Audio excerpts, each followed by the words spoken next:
फूल झोंक कर मुंह पर कपड़ा बांधकर कैफे होटलों में जाकर गंदे रिलेशंस बनाने को आजादी की जिंदगी नहीं गंदगी कहती हैं। ट्रेंड के नाम पर शादी से पहले नाजायज रिलेशंस जिनका कोई भविष्य नहीं, उसमें पढ़कर अपनी इज्जत को मत लुटवाओ। कल मिला वो लड़का जिसके पल्ले ना एजुकेशन है, ना रेपुटेशन है, ना प्रोफेशन है, उसकी गुलाम बन उसके इशारों पर नाचती हो। उसके सामने वो पापा, वो भाई दुश्मन लगता है जो तुम पर विश्वास करके पढ़ने के लिए भेजता है, तुम्हें कुछ बनने के लिए भेजता है। देखो क्या मिला उन लड़कियों को जिन्होंने 10-10 बॉयफ्रेंड्स बनाए, रिलेशंस के चक्करों में पड़ी, सारी उम्र ब्रेकअप के ट्रॉमा में घूम रही हैं, खुद को कोस रही हैं कि काश तब अकल से काम ले लिया होता। ये गंदे रिलेशंस, ये बॉयफ्रेंड्स तुम्हें तुम्हारे गोल से, तुम्हारे करियर से दूर कर रहे हैं। गर्भ निरोधक गोलियां खिलाकर तुम्हारे शरीर का सत्यानाश कर रहे हैं। ये बॉयफ्रेंड नहीं, ये तुम्हारे वो दुश्मन है जो तुम्हारी nude photos, nude videos, video calls की स्क्रीन रिकॉर्डिंग्स को अपने फोन में स्टोर किए घूम रहे हैं और आपकी इज्जत को दांव पर लगा रहे हैं। देखो जरा, सालों साल बॉयफ्रेंड और गर्लफ्रेंड रहे वो लड़का लड़की, क्या ऐसा होता है कि वो एक दूसरे के दुश्मन बन जा रहे हैं और एक दूसरे को काट कर फ्रिज में रख रहे हैं। शादी से पहले 10-10 बॉयफ्रेंड बनाना, रिलेशन बनाना कोई बड़ा तीर मारना नहीं है। जानवर भी ये काम कर लेते हैं, लेकिन इतने पागल तो इस चीज के पीछे जानवर भी नहीं है जितने आज की सो कॉल्ड इंटेलिजेंट जनरेशन जी हो रही है। जरा गौर से देखना उस बाबू सोना की तरफ जिसने तुम्हें फंसाकर लूट लिया है। वो सिर्फ तुम्हारा इस्तेमाल कर रहा है, तुम्हारी फीलिंग्स का, तुम्हारे शरीर का, पैसे का, भोलेपन का। बाबू सोना से जरा शादी की बात करके देखना, बहाने बनाएगा, भाग जाएगा। तुम्हारे मजे लेना सब चाहते हैं, लेकिन तुम्हारी जिम्मेवारी उठाना कोई नहीं चाहता।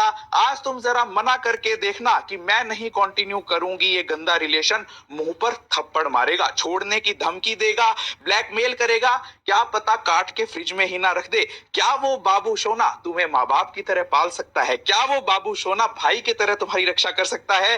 रिलेशन बनाने की सही उम्र प्यूबर्टी, जवानी आना नहीं है। रिलेशन बनाने की सही उम्र मैच्योरिटी, समझदारी आना है।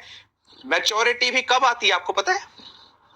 हमें 14 या 15 साल की उम्र में प्यूबर्टी आ जाती है, लेकिन हमें मैच्योरिटी बहुत लेट आती है, 28 या 29 साल की उम्र में। और आपको बता दूं कि ये बॉयफ्रेंड गर्लफ्रेंड के जो pre marital extra marital affairs का आजकल ट्रेंड चल रहा है, याद रखना जैसे ये ट्रेंड आया है वैसे ही ये ट्रेंड चला जाएगा, लेकिन एक बार गई हुई इज्जत कभी वापस नहीं आएगी। एक बाप की उम्र बीत गई एक लड़की को कपड़े पहनाने में, और एक बेटी के कपड़े फट गए इंस्टाग्राम के फॉलोअर्स बढ़ाने में।